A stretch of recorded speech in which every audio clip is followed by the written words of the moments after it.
예.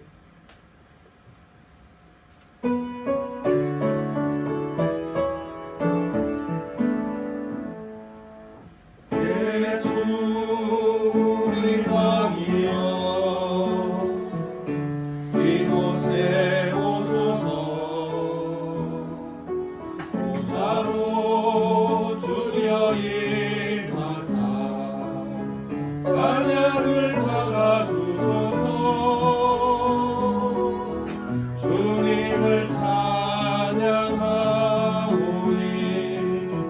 주님을 경배하오니 왕이신 예수여 오셔서 다정하사 다스리소서.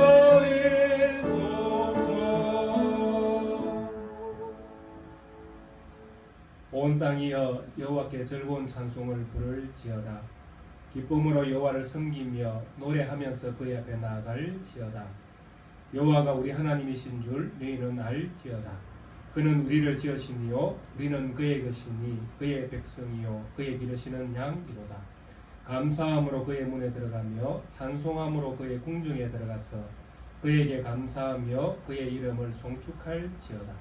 여호와는 선하시니 그의 인자하심이 영원하고 그의 성실하심이 대대에 이르리로다. 아멘.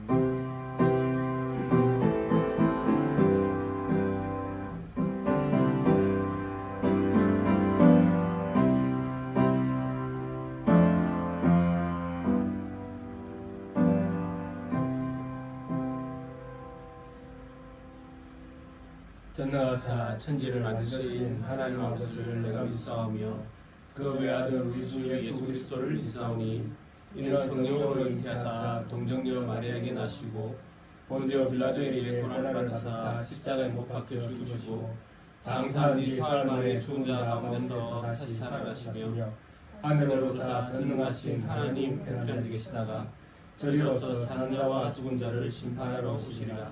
성령을 믿사오며 거룩한 공예와 성도가 소리로 통하는 것과 죄를 사하여 주시는 것과 몸이 다시 사는 것과 영원히 사는 것을 믿사옵나이다. 아멘.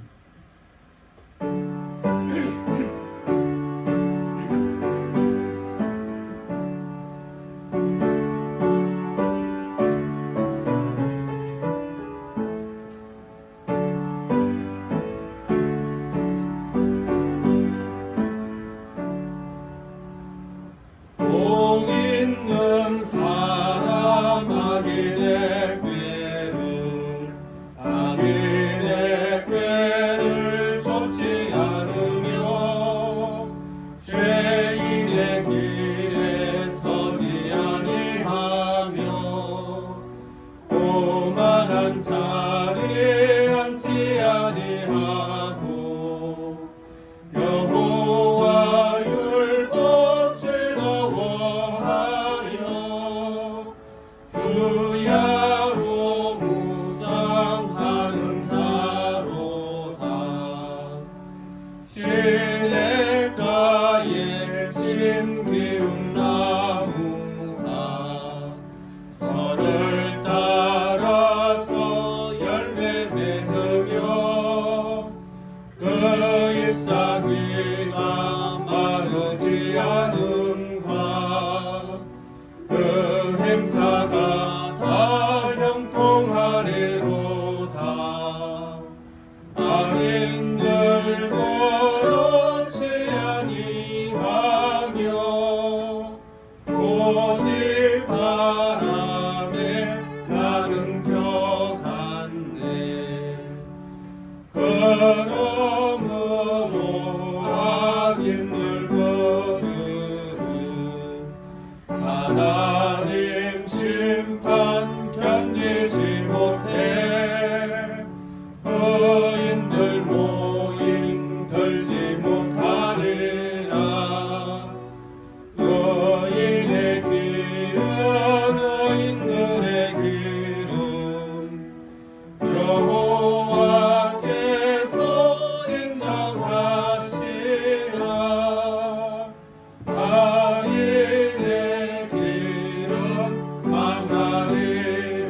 문제 52문 요한 1서 4장을 함께 교독하도록 하겠습니다.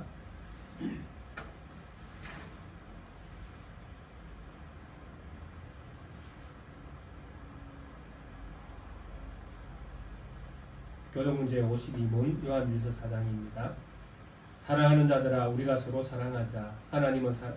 사랑은 하나님께 속한 것이니 한 자마다 하나님께로 나서 하나님을 알고 사랑하지 아니하는 자는 하나님을 알지 못하나니 이는 하나님은 사랑이심이라.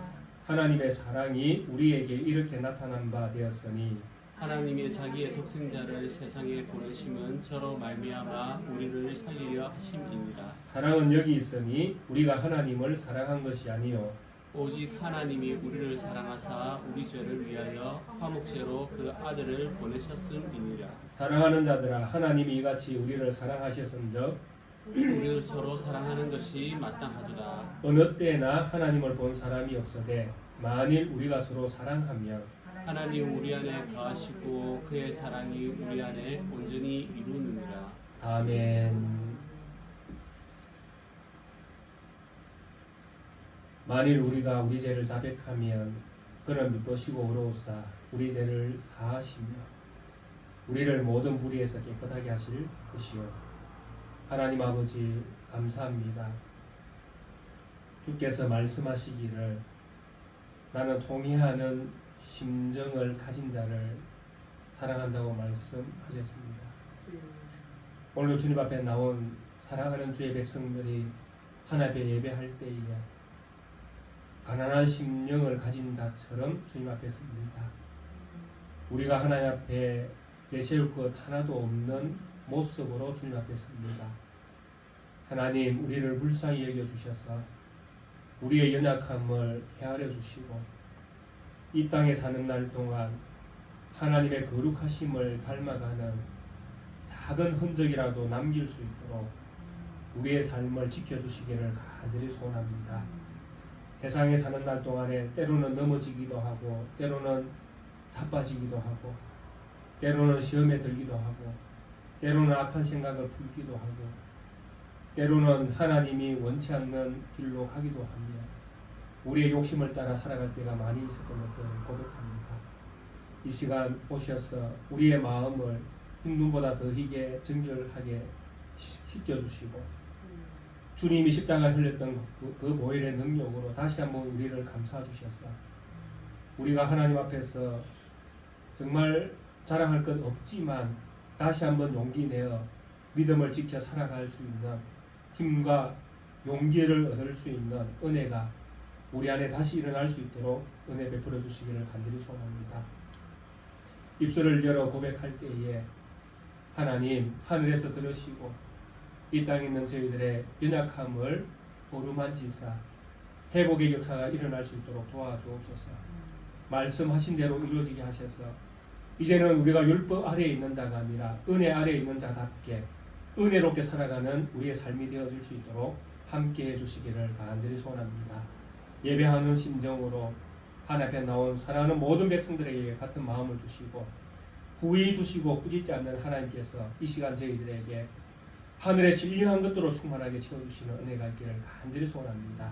감사드리며 살아계시는 우리 구주 예수 그리스도의 이름으로 기도드리옵나이다. 아멘.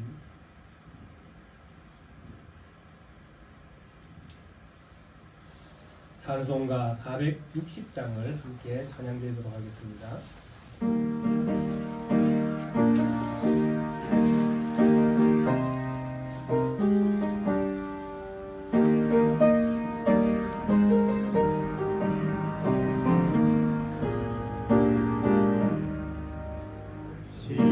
지금까지 지내온 것 주의 크신 은혜라 한이 없는 주의 사랑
천지를 창조하시고 태양과 달이 또 별들이 각기 자기 곳에 잘 지키고 있게 하시고 그리고 세월이 흘러 오늘에 이르기까지 저희들도 또한 자기 자리에 잘 있게 하시고 온전히 하나님 품속에서 품어주셔서 이렇게 저무는 해 마지막 시간에 하나님 앞에 예배드릴 수 있게 하심을 진실로 감사함을 드립니다. 많은 사람들이 왔다 갔고 많은 사람들이 예수를 알지 못하되 그러나 거루투기와 같이 거루투기의 새순같이 난 저희들 몇몇 사람들 하나님 불러 모으시고 사랑하사 한 해 동안에 저희들 인도하여 주신 은혜를 생각해 보면 광야 40년을 지날 때 그 신발이 닳지 않았고 옷이 헤어지지 않았던 것처럼 그렇게 섬세하게 보살폈던 저희 성도들의 모든 가정과 그리고 우리 성도 한 사람 한 사람의 심령을 우리 하나님께서 다 깨뜨려 보시고 그들 한 사람 한 사람의 주실 축복을 함께 허락하여 주셨던 은혜를 또한 감사를 드립니다. 귀한 날을 저희들에게 허락해 주실 때에 항상 주일마다 저희들이 하나님 앞에 간절히 소망하였고 항상 주의 종들로 통하여서 저희들에게 주신 하나님의 말씀은 참으로 보화 같아서 그 말씀을 안고 저희들이 참으로 전전긍긍하며 살았습니다. 한 말씀 주실 때마다 받은 말씀으로 저희들이 살아갈 때에 우리 앞에 닥쳐지는 큰 소용돌이와 폭포수 같은 폭우가 쏟아질 때에도 그리고 광풍이 불 때에도 오직 그 말씀이 우리를 지켜주셨고 우리 하나님 품속에서 안전히 거하게 하셨던 것들을 다 기억하며 오늘 하나님 앞에 감사와 찬송을 드립니다. 그러함에도 늘 불안하며 떨며 우리의 앞일을 걱정하며 살았던 많은 일들도 하나님 앞에 회개합니다. 이 저문 날을 보내며 새해를 또한 맞이할 때에 저희들의 심령이 주시는 말씀을 받아 한 주간씩 살아갈 때마다 그 말씀을 하나님께서 주시는 생명의 말씀을 알고 깨달아서 그 말씀대로 살아가기를 원하고 우리 앞에 태산 같은 일이 넘쳐져 있다 하더라도 널브러져 있다 하더라도 하나님께서 주시는 그 은혜로 말미암아 넉넉히 이 산을 넘어가리라 하는 귀한 말씀 은혜를 신앙을 가질 수 있도록 하여 주시옵소서. 믿음이 우리를 구원하여 주실 것이요 믿음이 하나님을 알게 하여 주실 것이요 오늘 말씀을 하여 주신 말씀대로 하나님이여 그 안에 거하는 자가 곧 하나님을 만난다고 하였사오니 하나님이여 우리가 하나님 앞에 거하게 하시고 만나게 하시는 새로운 또 날이 한 해 또한 이어질 수 있게 하여 주시옵소서. 예배를 시작합니다. 마치는 시간까지 저희에게 함께 하여 주시고 말씀을 베푸실 주의 종에게 주님 한없는 은혜를 다하여 주셔서 우리가 한 해 동안에 또다시 살아갈 때 필요한 말씀과 그리고 우리가 회개할 모든 권리를 다 가르쳐 주시는 귀한 말씀이 되게 하여 주시옵소서. 예수님 이름으로 기도드리옵나이다. 아멘.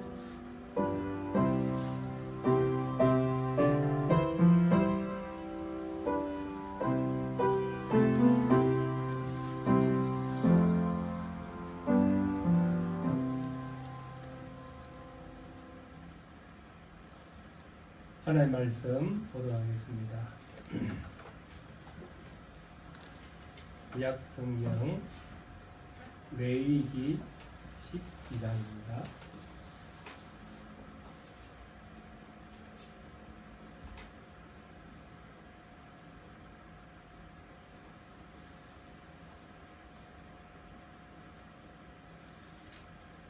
제목은 신비의 구원의 비밀 이렇게 적었습니다. 레위기 12장 1절부터 8절에 있는 말씀을 함께 같이 봉독하도록 하겠습니다. 레위기 12장 1절부터 8절입니다. 여호와께서 모세에게 말씀하여 이르시되 이스라엘 자손에게 말하여 이르라 여인이 임신하여 남자를 낳으면 그는 이래 동안 부정하리니 곧 월경할 때와 같이 부정할 것이며 여덟째 날에는 그 아이의 포피를 뵐 것이요 그 여인은 아직도 33일을 지내야 산늘이 깨끗하리니 정결하게 되는 기한이 차기 전에는 성물을 만지지도 말며 성소에 들어가지도 말 것이며 여자를 낳으면 그는 2일에 동안 부정하리니 월경할 때와 같을 것이며 사늘이 깨끗하게 되면 66일을 지내야 하리라. 아들이나 딸이나 정결하게 되는 기한이 차면 그 여인은 번제를 위하여 1년 된 어린 양을 가져가고 속죄제를 위하여 집비둘기 새끼나 산비둘기 산비둘기를 해막문 제사장에게로 가져갈 것이요 제사장은 그것을 여호와 앞에 드려서 그 여인을 위하여 속죄할지니 그리하면 사멸이 깨끗하리라. 이는 아들이나 딸을 생산한 여인에게 대한 규례니라.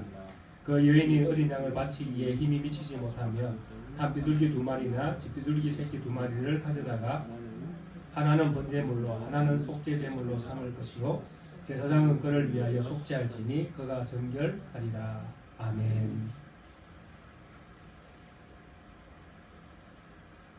설교를 기도에 대한 설교를 하다 보니까 여인의 아이 낳는 부분이 몇 번 이렇게 나왔습니다. 그래서 이 부분에 대하여 한번 우리가 생각을 해보는 것이 좋겠다라는 생각을 했습니다. 그래서 사실 레위기 12장에 있는 이 말씀은 상당히 난해한 성경의 본문 중에 하나입니다. 저도 상당히 난해하게 여기고 있는 본문인데, 그래서 그렇지만은 또 성경에 하나님께서 우리에게 주신 의미들이 또 다 살아있기 때문에 이것이 어떤 의미를 가지는가 한번 살펴보는 것도 참 중요한 또 은혜가 있지 않겠는가 하는 그런 생각을 해봅니다. 그래서 여인이 아이를 낳는 이 부분을 통해서 하나님께서 우리에게 어떤 은혜를 베풀어 주셨는가, 특히 여자에게 주신 은혜가 참 크다라는 것을 우리가 함께 이 말씀을 통해서 좀 살펴보았으면 합니다.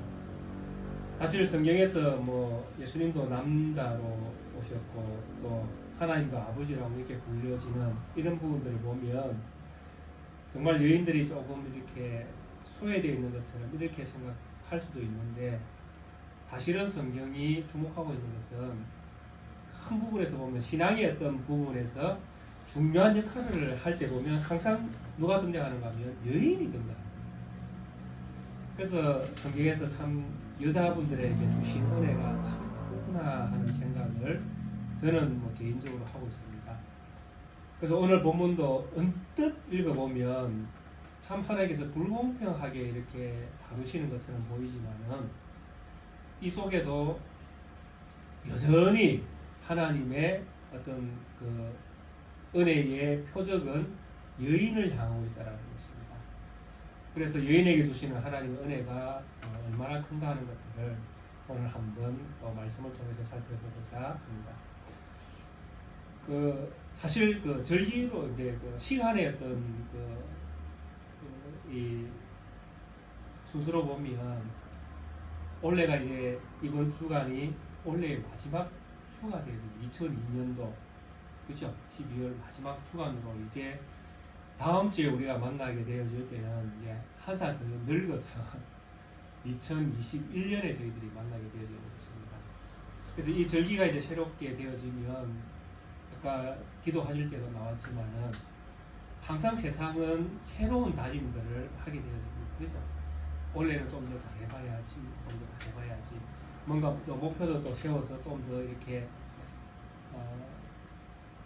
원래 하지 못했던 것들을 더 이제 이루어내려는 그런 다짐들을 세계는 또 하게 되어진다는 것입니다.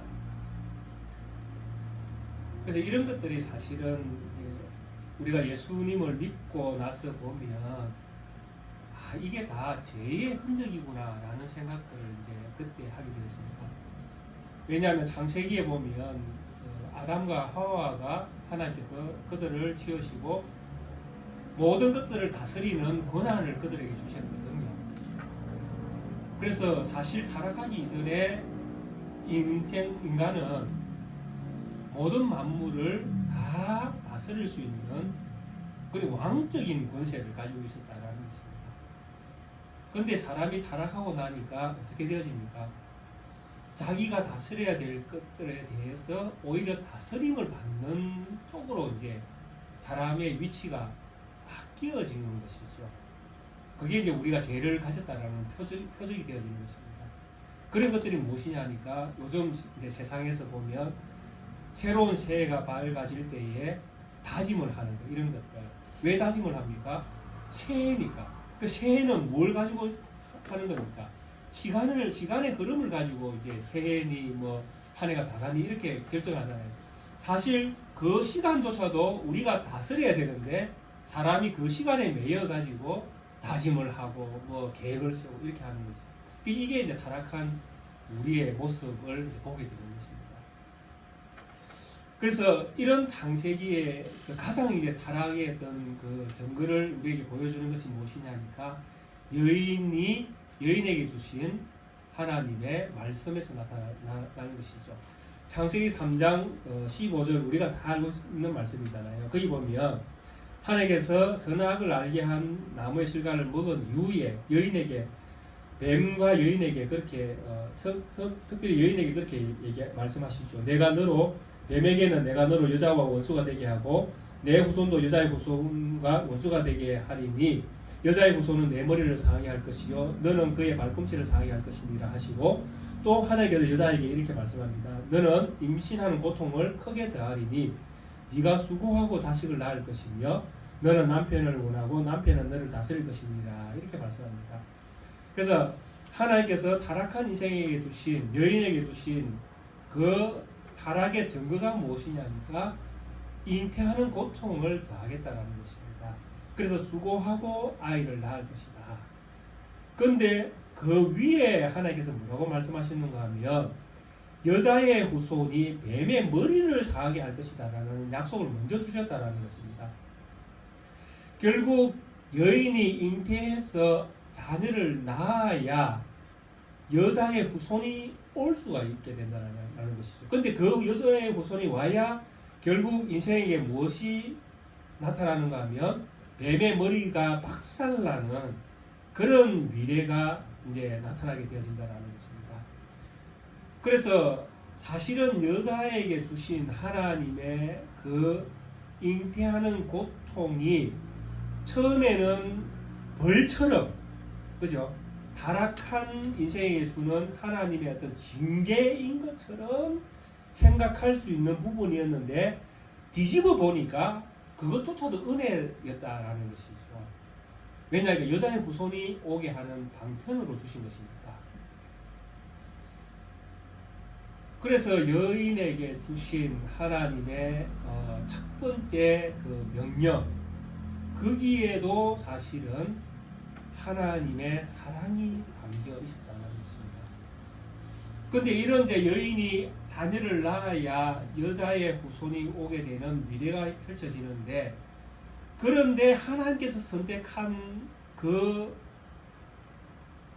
계시의 선택자들을 볼 때에 간간히 어떤 사람들이 나타나는가 하면 잉태하지 못하는 여인이 등장하더라라는 것입니다. 근데 그 잉태하지 못하는 여인이 등장하는 그 남편이 누구냐 하니까 하나님의 계시를 받은 하나님의 자녀였다라는 것이죠. 그게 하나님께서 세운 중보자의 역할을 맡은 그 선택받은 사람들의 그 부인에게서 그게 아내에게서 잉태하지 못하는 그런 사건들이 일어나더라라는 것이죠. 이게 사실은 창세기 3장에 있는 이 말씀을 역행하고 있는 말씀이거든요. 여자의 후손이 와야 하나님 약속이 이루어지는데 하나님이 선택한 자기 자녀에게서조차도 자녀가 낳는 길을 막아버리는 그런 사건들이 간간히 생기더라라는 것이죠.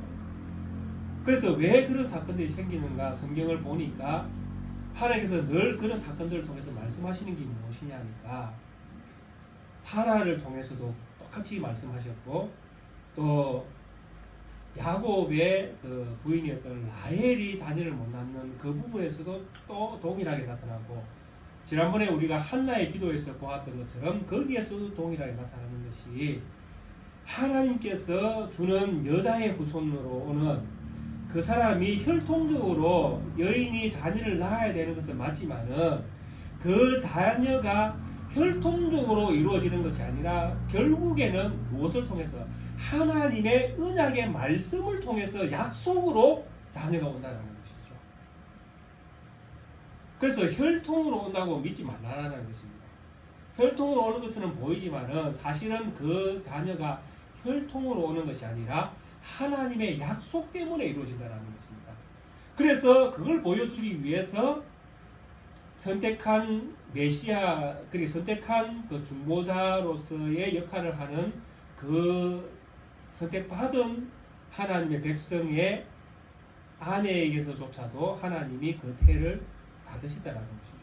그러니까 다듬을 통해서 혈통을 의지하지 마라.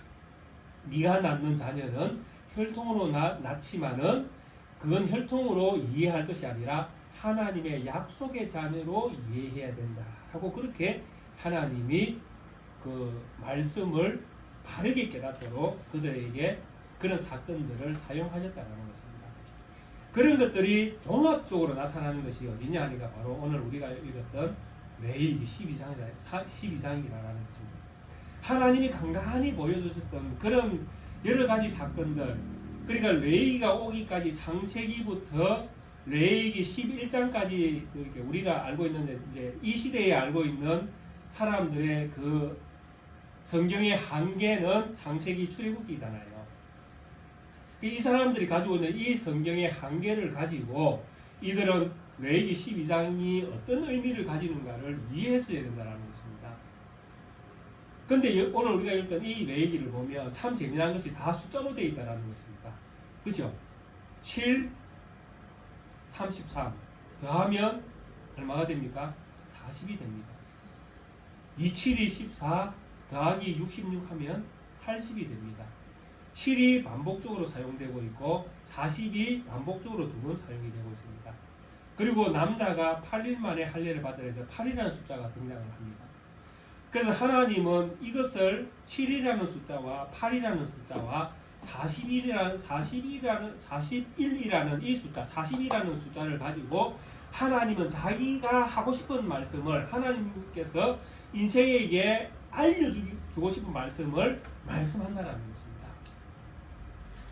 오늘 우리가 읽었던 가장 먼저 등장하는 남자아이를, 여자가 남자아이를 낳으면 7일 동안 부정하다라고 이야기합니다.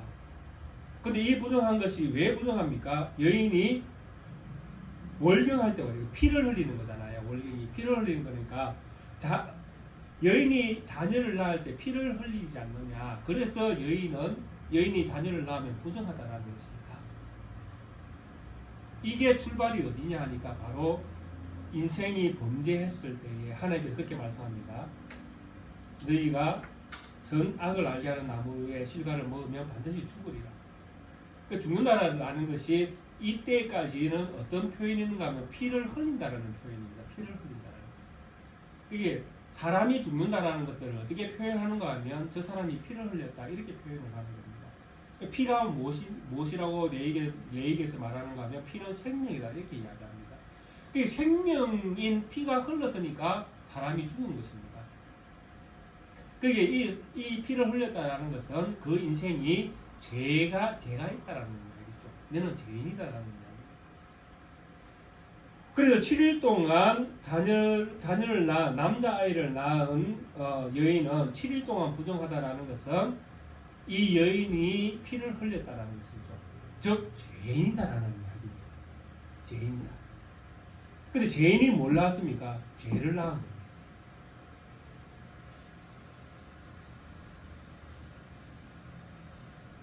이걸 가르쳐주는 숫자가 무엇이냐 하니까 7입니다. 7. 타락하기 전에 7은 무슨 숫자였습니까? 가장 완전한 숫자. 하나님이 인생에게 복을 주신 날. 그죠? 안식의 날이잖아요. 안식한다라는 것은 하나님이 인생에게 더 이상 할 말이 없다는 것, 할 일이 없다는 것. 내가 다 이루었다.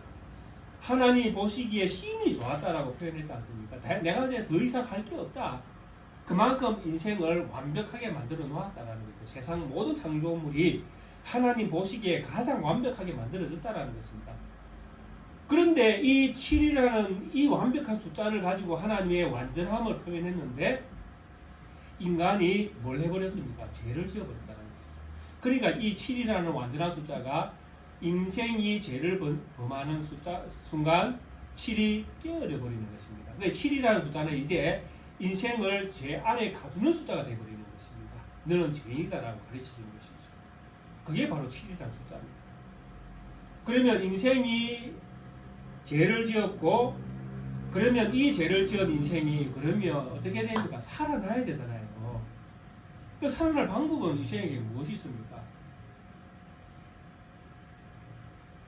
또 다른 날이 와야 되는 것이잖아요. 7일이 안식이 깨어져 버렸으니까 안식 말고 다른 날이 우리에게 와야 되잖아요. 그럼 7 다음에 무슨 날입니까? 8이잖아요. 그래서 할례가 8일째 할례를 받아라는 이야기가 바로 거기에서 나오는 것입니다. 왜 많고 많은 날 중에 왜 하필이면 남자아이가 8일째에 할례를 받아야 되는가? 바로 하나님께서 인생에게 교육을 가르쳐 주시는 겁니다. 새로운 날이 왔다. 7이 인생에게 범죄의 날이었다면 이제 너희가 너희에게 새로운 안식이 필요하다. 새로운 안식의 날이 필요하다는 것이죠. 그게 무엇이냐니까 8일이 와야 된다는 것이죠. 그래서 인생에게 8이라는 숫자는 새로운 우리에게 그 안식을 주는 날이 되어지는 것입니다.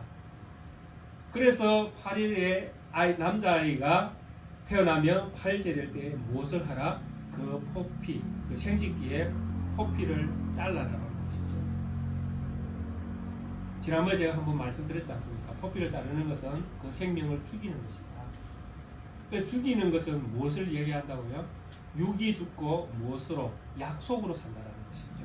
그 8일에 사는 모든 인생은 혈통적으로 하나님의 자녀로 태어나는 것이 아니라 약속으로 하나님의 자녀가 되는 것입니다. 그래서 모든 인생은 8일째 우리는 그래서 마음의 할례를 받고 우리는 새로운 인생으로 태어나지 않습니까? 그것이 바로 8일이 우리에게 성취가 되는 그런 개념이 되는 것입니다. 그래서 이런 그 8일이 인생에게 엄청난 복을 주는 것이죠. 그래서 이 8일이 되는 날을 인생은 7이라는 숫자에 갇혀서 이제 기다릴 수밖에 없는 것입니다. 기다려야 되죠. 8일이 올 때까지. 7이라는 숫자에 갇혀서. 근데 하나님께서 남자아이가 태어나면 7일 동안 여인이 부정할 것이고 그 다음에 며칠이 지나야 된다고 이야기합니다. 33일을 더 지나야 그는 깨끗하게 되어진다고 이야기합니다. 7과 33을 더하면 40입니다. 이 40이라는 숫자가 무엇이냐 하니까 하나님의 약속을 기다리는 날입니다. 이게 어디에서 왔습니까? 바로 모세가 하나님을 만나러 시내산에 올라가서 40일을 금식하는 거기에서 왔습니다. 왜 많고 많은 날 중에 40일을 모세가 그 산에서 하나님을 만나고 있었겠습니까? 인생의 한계를 보여주는 것입니다. 사람이 40일을 아무것도 안 먹고 살 수 있느냐? 노입니다. 인생은 다 죽는다라는 것입니다.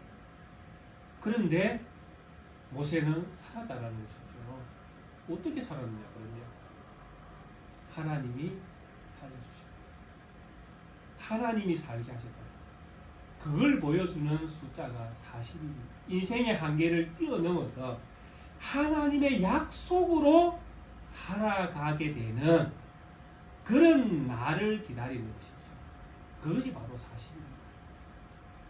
그래서 우리 인생은 그렇습니다. 죄 아래에서 태어나서 죄를 가지고 7이라는 숫자에 매여서 살아갈 수밖에 없는데 우리에게는 하나님이 약속한 새로운 8일이 기다리고 있는 것입니다.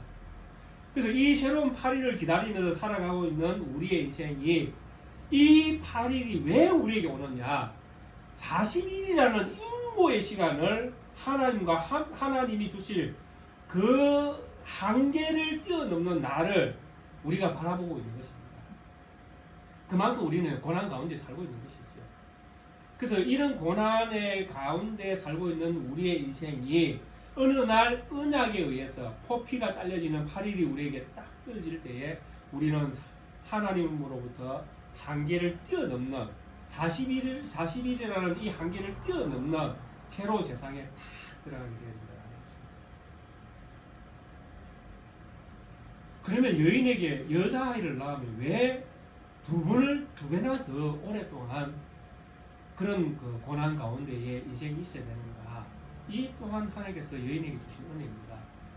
왜냐하면 먼저 범죄한 사람이 여자잖아요. 그러니까 여인에게 자기의 잘못을 좀 더 깨닫게 하는 것이죠. 너가 먼저 범죄했다라는 것이죠. 사실 성경에, 신약 성경에 그런 표현도 있지 않습니까? 죄가 넘치는 곳에 뭐가 넘친다고 해요? 은혜가 넘친다. 그 여인이 먼저 범죄했는데도 불구하고 하나님이 언약으로 자녀를 삼아주는 그런 약속이 지금 기다리고 있지 않습니까?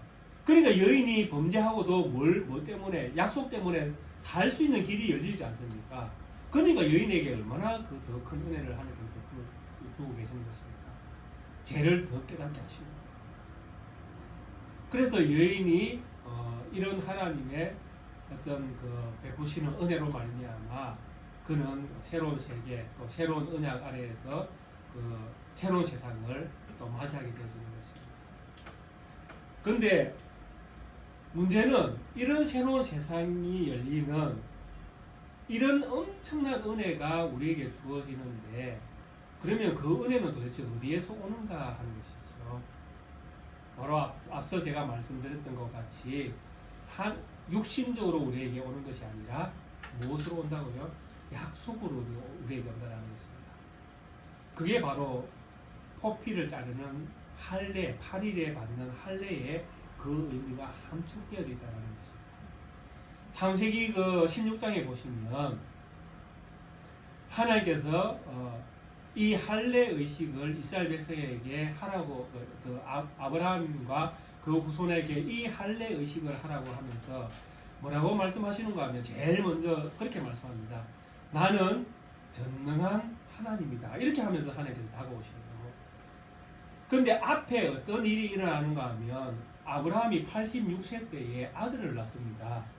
하갈을 통해서 이스마엘을 낳습니다. 그게 이제 86세입니다.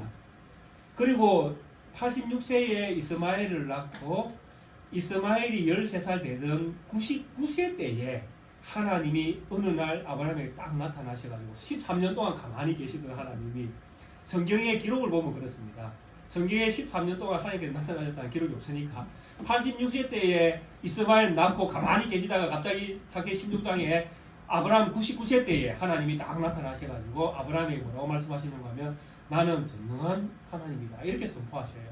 그러면서 아브라함에게 할례하라 이렇게 말씀하시거든요. 그러면 앞에 사건과 이 사건을 이어서 보아야 되거든요. 아브라함이 하갈을 통해서 이스마엘을 낳은 것이 잘한 것입니까? 잘못한 것입니까? 잘못한 것이잖아요. 그러니까 하나님이 주겠다고 하신 자녀가 아니라 아브라함이 노력해서 얻은 자녀잖아요. 물론 뭐 사라가 그렇게 하라고 했지만은 그러니까 이스마엘은 약속의 자녀가 아니라 아브라함이 인위적으로 얻은 자녀예요. 그런데 하나님이 13년 뒤에 아브라함에 찾아와서 하시는 말씀이 나는 전능한 하나님이다. 무슨 뜻이겠습니까? 야, 너 왜 내 말 안 들어? 그게 전능한 하나님의 의미입니다. 너 왜 내 못 믿어? 그게 전능한 하나님의 의미였어. 그때는 네가 왜 나 못 믿고 이스마엘을 낳았느냐? 내가 너에게 준 약속을 이룰 수 없는 하나님이냐? 결코 그렇지 않다라는 것입니다. 나는 전능한 하나님입니다. 그래서 뭐라고 이야기합니까? 네 자녀와 네가 낳을 자녀까지 모두 8일 만에 할례를 이렇게 얘기하시거든요. 그 자녀들을 꼬추를 다 잘라버리는 겁니다. 앞에 표피를. 그러면 의미는 죽인다는 의미니까. 그러면 아브라함이 낳은 자녀를 다 죽인다는 이야기입니다. 그럼 죽였는데 그러면 그 자녀는 어떻습니까? 살아나는 것이죠. 무엇 때문에? 약속 때문에. 그래서 할례는 약속의 자녀를 말할 때 사용되는 언어가 되어지는 것입니다. 그래서 오늘 우리가 읽었던 레위기 12장에 바로 여인들이 낳는 자녀는 육신적으로 자녀를 낳아서 육신적으로 자녀를 낳을 때는 피를 흘리고 내가 자녀를 낳지만은 결국 하나님이 약속의 자녀를 언약을 통해서 주시는 자녀를 통해서 여인에게 주셨던 약속, 여자의 후손이 와서 뱀의 머리를 박살내는 그 사건이 일어나도록 하나님이 하시겠다는 것입니다. 그러니까 여인은 지금 무슨 약속을 다시 자녀를 낳으면서 자녀를 낳을 때마다 무슨 약속을 여인들은 바라보게 되는가 하면 창세기 3장 16장의 약속을 바라보게 되는 것입니다. 아, 하나님은 내가 자녀를 낳는 이 일을 통해서 끊임없이 깨닫게 하시는구나. 약속의 자녀를 보내주겠다. 내가 약속의 자녀를 보내주겠다. 내가 약속의 자녀를 보내주겠다. 여인들은 자녀를 낳을 때마다 그걸 깨닫는 것입니다. 비록 육신의 자녀를 낳아 내가 제2의 자녀를 낳지만은 그 자녀를 낳을 때마다 여인에게 주신 약속을 되새기는 것입니다. 아, 하나님은 언약의 자녀를 보내주시겠구나. 하나님은 언약의 자녀를 보내주시겠구나. 사실 처음 타락했던 그 하와도 그랬습니다. 하와가 아이를 딱 낳고 이름을 뭐라고 지었습니까? 하와가 아담과 동심에서 낳은 아이 이름을 뭐라고 지었습니까? 가인이라고 지었잖아요. 첫 아이를. 근데 사실은 나중에 보면 가인이 그 하나님을 믿지 않는 자녀로 이제 드러나게 되잖아요. 근데 하와가 처음 자녀를 낳고 이름을 가인이라고 지었는데 이 이름의 뜻이 무엇이냐니까 야가 개하다는 뜻입니다. 무슨 말인지 이해되시죠? 얘가 여자의 후손이다 이래 이름을 붙인 거예요. 하와도 그걸 기다렸던 거예요. 하나님이 여자의 후손을 통해서 뱀의 머리를 박살내겠다 했으니까 자기에게 주신 약속을 하와도 바라보고 있었는 거예요. 근데 이때에는 약속의 자녀인 줄 모르고 자기도 혈통으로 올 줄 알았는 것이죠. 그래서 가인을 낳고는 얘가 개다 이랬는데 나중에 자라고 보니까 살인자가 되는 것이죠. 아니었던 것이죠.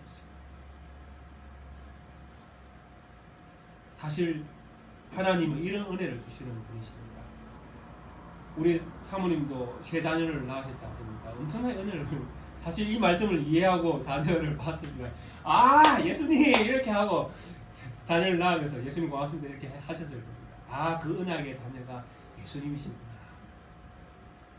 아, 내가 자녀를 낳는 이 여기에도 하나님이 계시를 담아 놓았구나. 약속으로 이루어지는구나. 내가 하나님 자녀 되는 것은 약속으로 이루어지는구나. 그걸 자녀를 낳을 때마다 하나님은 깨닫게 하신 것입니다. 그러니까 여자들이 얼마나 복이 있습니까? 보십시오. 성경을 가만히 보시면 여자가 어디에서 태어납니까? 어디에서 나죠? 여자는 남자에게서 납니다. 그죠? 아담을 통해서 아담에게서 여자가 나오잖아요. 근데 그 다음에 순서가 어떻게 됩니까? 여자에게서 남자가 나와요. 순서가 바뀌어버리는 거예요. 아담에게서 여자가 나왔는데 타락하고 나니까 여자에게서 남자가 나와요. 그리고 나서 예수님 언약을 통해서 남자 여자가 다 구원에 참여하게끔 만들어버리십니다. 그러니까 여자분에게 주신 하나님의 은혜가 얼마나 큰지 모른다는 거예요. 이게 자녀 낳는 것 또한 하나님께서 구약에서, 신약은 아닙니다. 구약에서는 이렇게 계시의 도구로 사용하셨다는 것입니다. 그래서 우리는 이제 신구약을 다 알고 있으니까 이 약속이 예수님에게서 이루어졌다는 것과 오늘날 예수님을 이런 언약의 약속을 통해서 믿는 우리가 하나님의 자녀가 되어진다는 것, 이것이 우리에게 성취된 언약의 말씀이 되어지는 것입니다. 그래서 이런 언약의 말씀이 성취되어지면 이제 세상은 이제 바뀌게끔 되어 있습니다. 우리가 바라보는 세상은 이제 바뀌어야 됩니다. 왜냐하니까 우리가 예수님을 믿기 전에는 타락한 상태에 놓여 있을 때에는 끊임없이 우리는 누구의 지배를 받을 수밖에 없는가 하면 타락한 세상의 질서에 지배를 받을 수밖에 없는 그런 존재로 우리는 살 수밖에 없었다는 것입니다. 그래서 해, 달, 별을 보면서 해신을 만들고 달신을 만들고, 그죠? 그들을 신처럼 섬기면서 살 수밖에 없는, 왜? 그것이 더 우리보다 힘있어 보이고 또 그것이 뭔가 우리의 소원을 들어줄 것처럼 그렇게 보이는 것입니다. 왜? 우리보다 높은 곳이 있으니까. 우리가 우리를 봐야 되잖아요. 그러니까 얼마나 많은 신들을 사람들이 만들었습니까? 자기보다 못한 것들을 자기보다 낫다고 여기면서 신처럼 받들었다라는 것입니다. 그게 타락한 인생의 모습입니다. 근데 예수님을 믿고 나면 이제 달라지는 것이죠. 해, 달, 별이 우리를 주관하는 것이 아니라 옛날에 나는 길어야 인생이 80밖에 살 수 없는 인생이었는데 예수님을 믿고 나니까 나는 어떻게 되어집니까? 영생하는 존재로 이제 바뀌어지는 것이죠. 영생의 존재로 영원히 하나님 나라에서 하나님과 함께 살아가는 존재로 우리의 신분이 바뀌었다는 것입니다. 그러면 우리에게는 영생이라고 할 때에 시간이 있습니까? 없습니까? 없는 것이 있습니다. 결국 우리는 시간을 초월해서 있다라는 것입니다. 시작도 없고 끝도 없는 하나님 안에 우리가 있으니까 우리에게도 똑같이 시간이라는 구속이 우리에게 사라진다라는 것입니다. 비록 우리는 육신을 가지고 1년 동안 1년이 365일이고 뭐 12달 이렇게 돌아가는 여기에 우리가 매여 살아가지만은 예수 믿는 사람은 이걸 초월해야 된다는 것입니다. 그 시간에 매이는 것이 아니라 무엇에 매입니까? 예수님에게 매여야 된다는 것이죠. 그래서 예수님에게 매인다라는 것은 그분의 말씀 안에서 살아가며 모든 날이 그분 안에 있는 날로 바뀌어지는 것입니다. 그래서 우리에게는 새날에 새로운 마음을 품는 것이 아니라 예수님 안에서 새로운 마음을 품는 것입니다. 우리에게는 시간의 구속이 아니라 새로운 마음을 주신 예수님 안에서 모든 것들이 새로워지는 것입니다. 그것이 진정한 믿음이고 그것이 진정한 믿음을 가진 성도의 능력이 되는 것입니다. 그래서 다시 새로운 날 우리에게 좋습니다. 또 새로운 날에 새로운 다짐 또 기도의 어떤 작정 성경 읽는 거 다 좋습니다. 그러나 우리에게는 늘 영생이 우리에게 주어져 있다는 것들을 인식하시면서 새날에 새로운 것들을 할 것이 아니라 예수 그리스도 안에서 나는 새 사람이다. 예수 그리스도 안에서 나는 날마다 새롭다. 예수 그리스도 안에서 나는 영생하는 존재다. 이것들을 고백하면서 날에 매이지 않고 그 날을 지배하는 능력으로 하나님 안에서 살아가는 귀하고 복된 박계교회 성도님들 되시기를 주의 이름으로 축원드리겠습니다. 함께 찬송가 403장을 찬양드리도록 하겠습니다.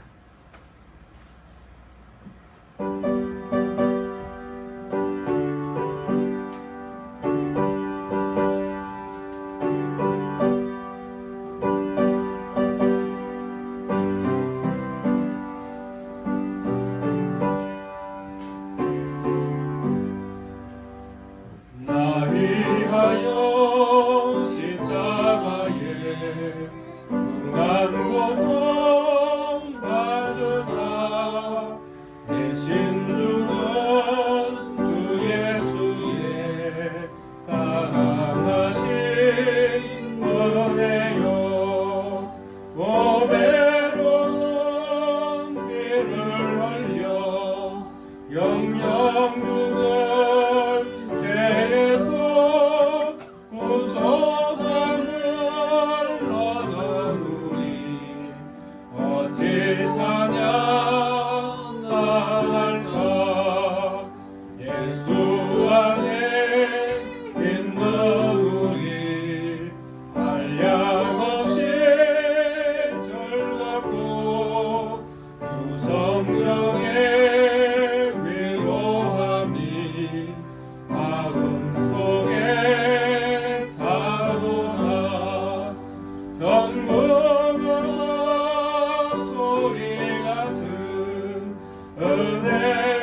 가지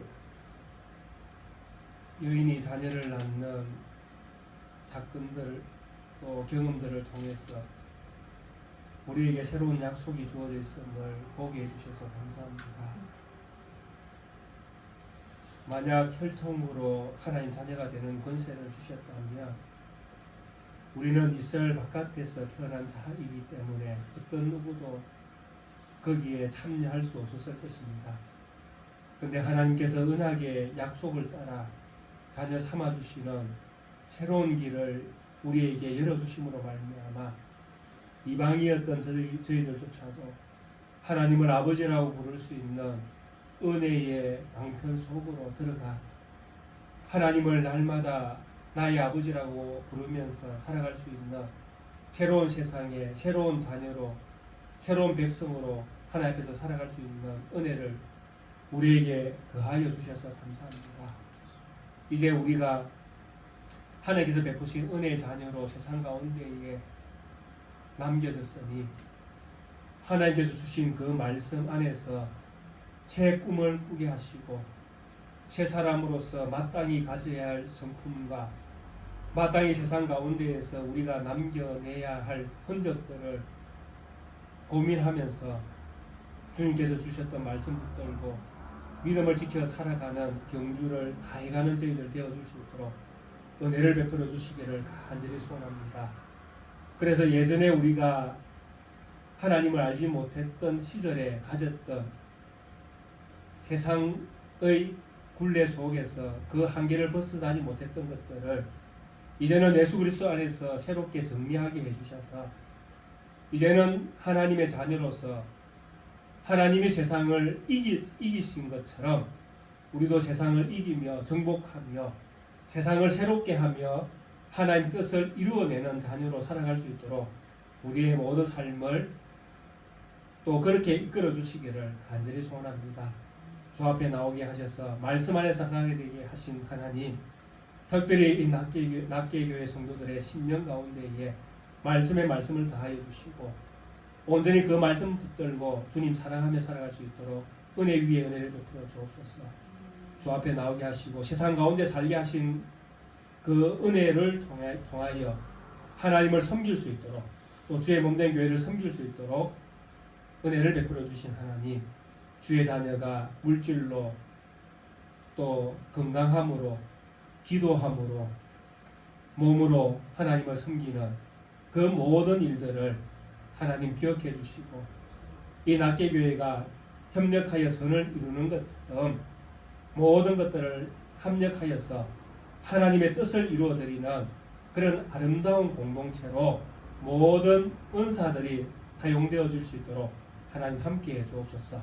드린 손길, 그렇지 못한 손길 동일하게 복의 복을 다하여 주시고 세상 사는 날 동안에 굶기지 아니하시며 넉넉히 부어주시는 하나님의 은혜를 경험하며 살아가는 성도들의 삶이 되어줄 수 있도록 하나님 복 내려 주옵소서.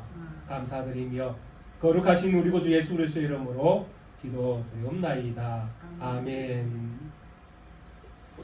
찬송가 2장을 함께 찬양드리도록 하겠습니다.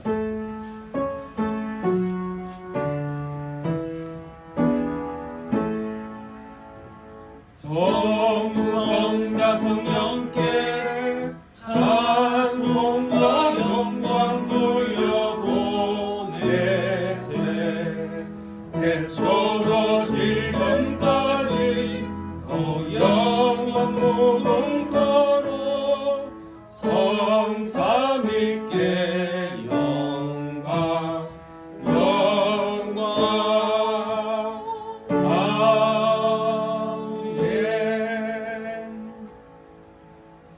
지금은 우리 구주 예수 그리스도의 은혜와 우리 하나님 아버지의 무한하신 사랑하심과 성령 하나님의 교통하심이 우리에게 새 언약을 주셔서 그 언약 아래에서 하나님 자녀가 되게 하시는 은혜를 베푸신 하나님의 그 은혜를 기억하며 우리의 남은 날들을 하나님의 은혜를 기억하며 믿음 안에서 살기로 다짐하는 낫게교회 성도들과 저들의 가정과 자녀와 사업과 터전 위에 지금부터 영원토록 함께 있을지어다. 아멘.